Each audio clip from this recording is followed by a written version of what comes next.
Hello everyone, and welcome to my review of set 31132. Ready for ages 9 and up. Now this is a Creator 3-in-1 set, and because I'm lazy, we're only going to be reviewing the Viking ship and Midgard Serpent. So I'm sorry, but, well, the other builds are also interesting if you want yourself a Tavern Blacksmith hybrid. There's that, and then there's also a nice Arctic Wolf. But with 1,192 pieces, we're going to be jumping into this Viking ship and coming out with a fresh start to this adventure.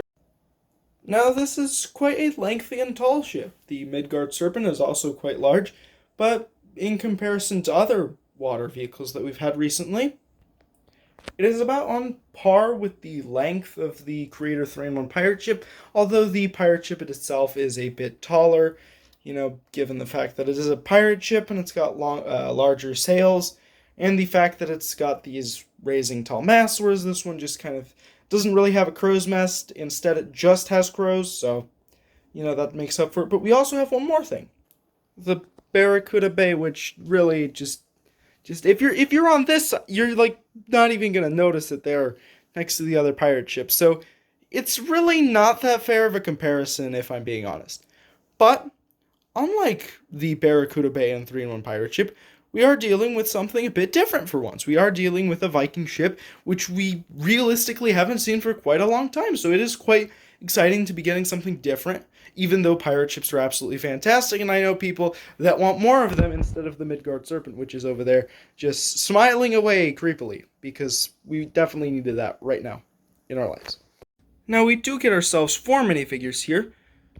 2 male Vikings and a female Viking plus a Valkyrie. But we also get ourselves this brick-built cow, which is nice inclusion. It's a fun cow.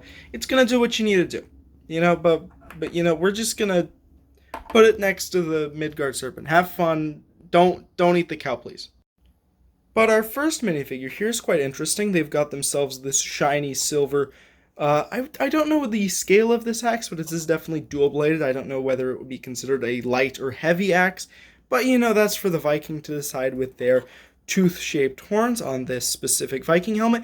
I don't know if this is the mold that they used before, but for me, this is the first time I'm seeing it, so I'm going to refer to it as new, but I'm assuming that they probably used this or something silver, not silver, similar back in the day.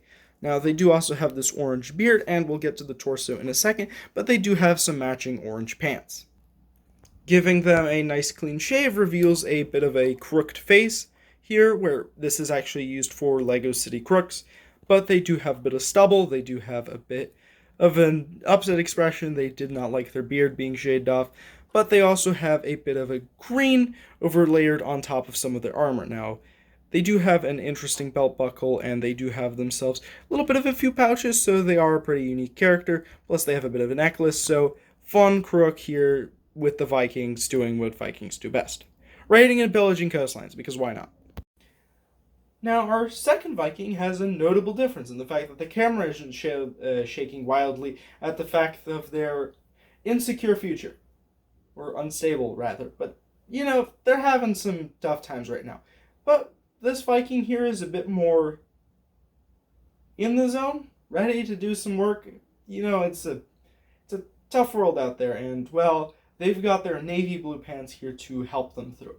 And of course they do have themselves a tan dark tan combination for the torso with a bit of a belt, some lighter blue on the arms, holding a sword this time, so we do have a swordsman Viking. And they have themselves a little bit of a woolen kind of scarf. It's not really a scarf, it's more of this like wooden, I'm saying wooden and woolen basically in the same sentence. Now, but they've got this little circular woolen piece or hood.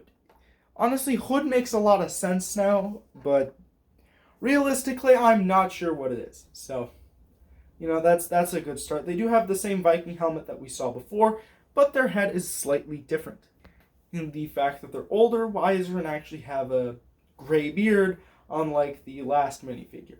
And maybe they can actually tell me what they're wearing. But they do have a little bit of silver underneath the little thing that they were wearing, which does look nice. It has a little bit of a shine, and the back has more of that dark tan, light tan combo with the belt, and of course, the mystery object, which would be there, but I took it off because I was unsure of what it was. Now we have one more Viking, which is just wearing some dark red pants, the same torso that we saw on the crook there earlier. They have themselves a single-bladed light axe this time. Their facial expression is a bit more neutral. They might be giving off a slight smirk, but there's nothing really too out of the ordinary with this character. They also do have some dark brown hair, and genuinely just quite a standard minifigure with nothing really too special about them. Although it's nice to get more minifigures, so we really have a diverse band of who knows what's going on in this set of minifigures. They also don't have a second face, in case you were wondering. Now, the most unique minifigure, I have to say, is the Valkyrie here, as they do, aside from the kind of dark olive pants, they do have a unique torso. Well, at least all three of these I'm presuming, are unique. But they do have a specially molded hairpiece specifically for this occasion, where they have this blonde Valkyrie helmet here. Well, the hair is blonde, and the, little armor there, or helmet, is the kind of Valkyrie style, with a more pirate scarred face there. Even though there is no scar, it's kind of more of this pirate head that you'd see on a pirate ship. Probably was one on there in one of the crews, but who knows? We don't have proof. They do have a spear, and they have themselves some black arms with a much more heavily armored padding. It's not the random fabrics that the others were wearing, but instead we do have some full-on armor with chainmail, silver buckles, and then of course a belt to go along with it. On the back we have a little bit more of that chainmail armor, but again, it's pretty bland as we have seen, but it's still a nice touch, and also good to see some detail on the back of the minifigure. Now, the crows probably don't need to be explained, but I think the Midgard Serpent, seeing as it is included in the title, deserves some mention at least. Now, it does have a tongue with some teeth here. It does look like it's constantly having a frenzied laugh attack, but, that just is a side effect of being a Midgard Serpent, apparently. Its head physically can move up and down a bit. You can have it just do a bunch of things. If you really wanted to, you can make it into just this weird pointing thing that's going to be your new compass from now on. But no, it has a natural bend here at this middle section, followed up by the tail, which can be moved up and down, and so you can eventually have it so that it's eating its own tail, if you so choose. Now, you don't have to do this, but it's a possibility that you can do if you really want to. Most people probably aren't going to do this, but if you want to, you can. You have a decent amount of flexibility, specifically in the tail mostly, but the head also has a light amount of posability, so I guess if you need it, you have it, but realistically, we're just gonna toss you up here, and you can have a bit of fun playing with yourself, because we don't really need to talk to you anymore. What we do need to talk about is our grand prize, the Viking ship here, spinning on the table, making a little bit of noise. But we do have a bunch of stuff that we need to cover. For one, we've got 8 different shields, if it makes a full rotation. 8 different shields, different colors. We've got ourselves a head of a serpent, who knows what exactly it is, in gold, with a bit of a black-brown body, with a bit of a dark blue trim, navy blue, with these shields attached to each side. The underside of it is yellow, which is definitely an interesting choice, to say the least. But they did it anyways, so we've got that going. The tail is, again, on this side, same pattern. It's a decent mimic of either side, with a few differences in the actual interior of the set, because I would consider this an interior. For the back, we've got the tail, but we've also got ourselves a little bit of a fish frying station next to the main eating area, which does have a modern-day mug for some reason. But it does have a little bit of antler detailing here. It's nothing crazy, but it is there, as well as a seating area for all 4 people so that you can eat and talk on this table. Now, we do have 2 little cargo bays, one of which has a bit of hay, and the other which it has a little bit of loot that they've taken, which is just a few gems. I believe 2, if I'm not mistaken. But you can also probably just shove your cow in there, have it have safe travels, and if need be, you've got a cow on board, which you can either sell, keep as a friend, or eat. But we're not going to be harming the cow, because cows are our friends. Hopefully. I don't know if the Vikings agree, though. So, we'll have to keep an eye on him. Or her. You know what? I haven't really asked the cow.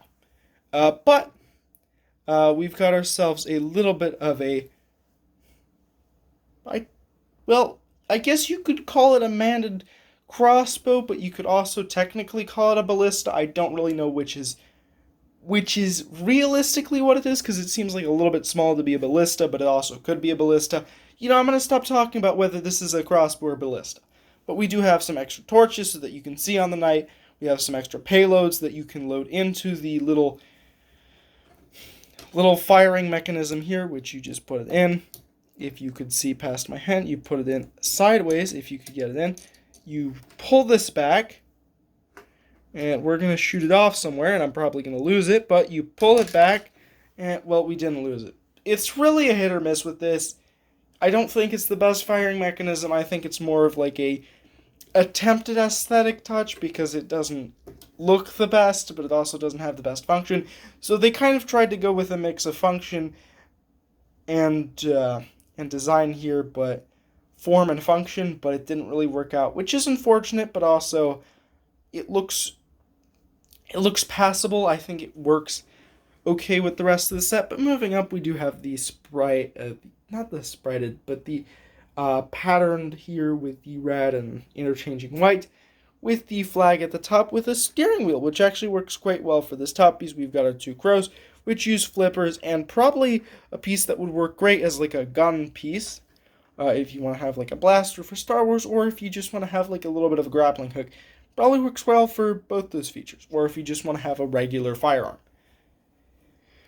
But you get two of these crows, they just perch up here, don't do too much. We've also got a red flag, and also we have these little poles, which are similar to a few other things that you might see, like how we also have them on the pirate ship and other sets, but hey, they do a pretty decent job back here. And overall, it's a pretty big Viking ship, and you've got a decent amount of storage here. It's like, you have a decent amount of playability due to the fact that you can attempt to launch stuff out of here. Probably one of the... It's like a party game that doesn't really go well anytime that you play it, but it's there if you want it. And you've also got the issue up here that's just sitting by itself, but, you know, if this is your cup of tea, which I think many people will agree that even though it does cost $120, it is quite pricey, but I think for the right audience, there is definitely a pull to buying this. You know, it's pretty nice, it's pretty sizable. For some people, the pirate ship is going to be better, but for those that find this as an enjoyable set, I think it'll work out. I think it would be a lot cheaper if they didn't include the Midgard Serpent, but, you know, sometimes you don't get exactly what you want. So I hope you enjoyed. See you next time. Bye.